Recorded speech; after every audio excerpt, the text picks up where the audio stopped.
Hey everyone, we're coming at you from Slovenia and we're going to tell you about our recent travels through Croatia.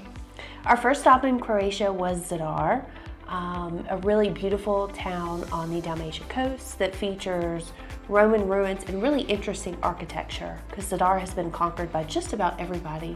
So there's Roman style, there's Austrian style, there's Byzantine, and then there's modern and socialist or communist block housing. So it was a really interesting city with lots of interesting history.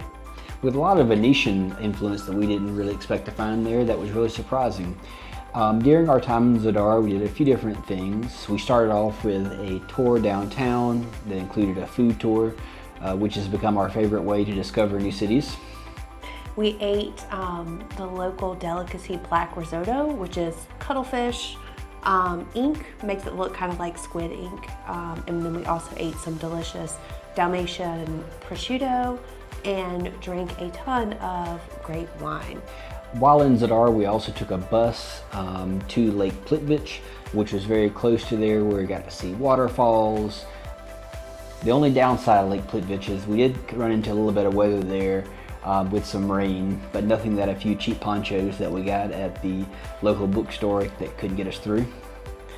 But Plitvice was beautiful. It had these huge waterfalls, just mystical, ethereal looking green water, and it had boardwalks throughout the whole thing. So we walked through for several hours.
We also, while in Zadar, we took a little boat tour to some of the nearby islands that were not far from there.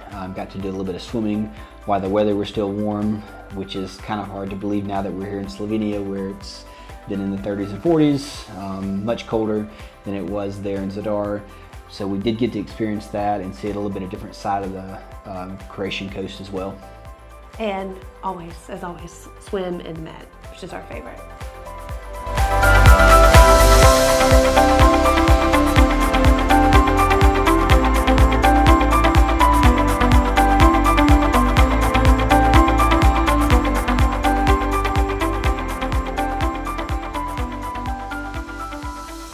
After leaving Zadar, our next stop was the town of Split. This was another coastal town that had a lot of Roman influence. In particular, there was a Roman emperor, Diocletian, who built his palace there in 305 AD. That kind of put Split on the map as far as being a big destination, and surprisingly has a lot of the village there that is still intact from this original palace that was built many, many years ago.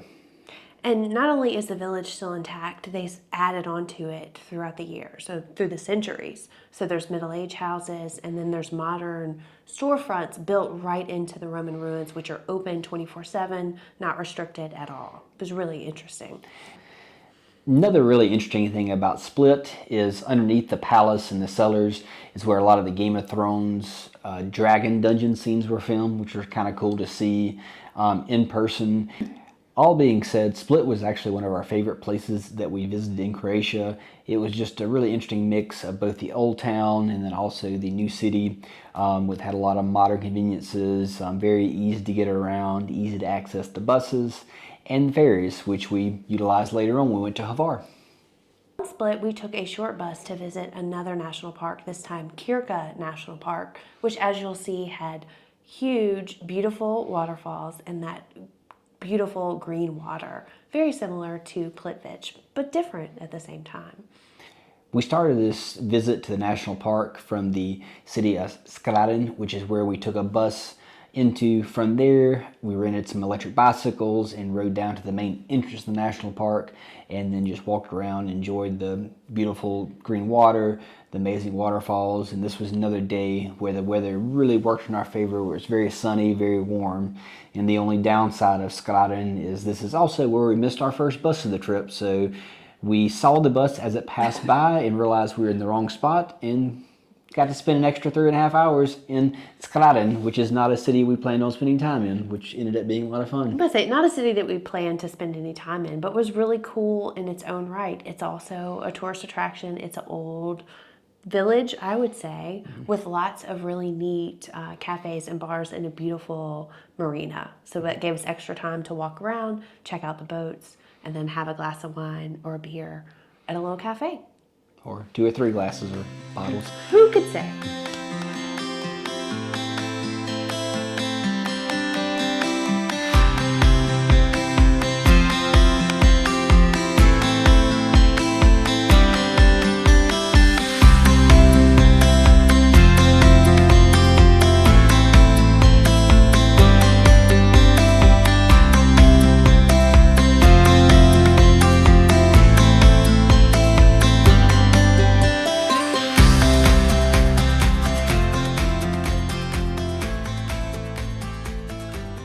After we finished up in Split, we took the ferry to Hvar, which is a very small island that's become kind of a big travel destination. And we got lucky, we were kind of off season traveling through Hvar, so there were not many crowds. We kind of had free reign to the city while we were there, and really enjoyed getting to see Hvar. Hvar also, it has a historic old town, 13th century walls around parts of the city. And we did something different, a little tuk-tuk tour around the island, which let us see some of the inland villages and views that you wouldn't see if you were just there on foot in the main little town where the ferry arrives. Hvar is surrounded by the clearest, most beautiful turquoise water. And here we also had probably one of our favorite Airbnbs of all time. It had a huge patio, which we were lucky enough to have a gorgeous sunset the first night we were there. And on this patio it also had a hot tub, which was quite nice because the weather did change a little bit for us in Hvar and we had a cooler night. So it was nice to have somewhere warm to spend that evening. Another fun part about Hvar is we got to see a wedding procession, which another thing we've experienced in Croatia is I think this is the 4th or 5th wedding that we've seen going on. So I don't know if it's just the time of year or if we've just been lucky, but it's been a lot of fun getting to see people celebrate weddings, because it does seem Croatians make a big deal about weddings, and it's usually a 1, 2, 3 day event that a lot of the town participates in, which has been a lot of fun to watch. And after the ceremony, they take to the streets to celebrate. We've seen some that look kind of like a second line, but the one featured in this video has flares and flags and riding on top of cars. It was really great fun to see. So guys, this kind of concludes our video when we talk about our trips to Hvar, Split, and Zadar. We still have to tell you guys about our time that we spent in Zagreb and Pula, which will be coming up in the next video that we're really excited to share with you guys. But we really enjoyed visiting the Dalmatian coast and the cities that we talked about here. We expected the good food, the blue Mediterranean Sea, but we didn't expect all the history and really enjoyed learning more about this really interesting part of the world. So we'll have the next video out to you guys soon. Hope you guys enjoy this one. And next time we see you guys, we'll either still be in Slovenia or possibly even in France. We'll see. Later, everyone. Bye.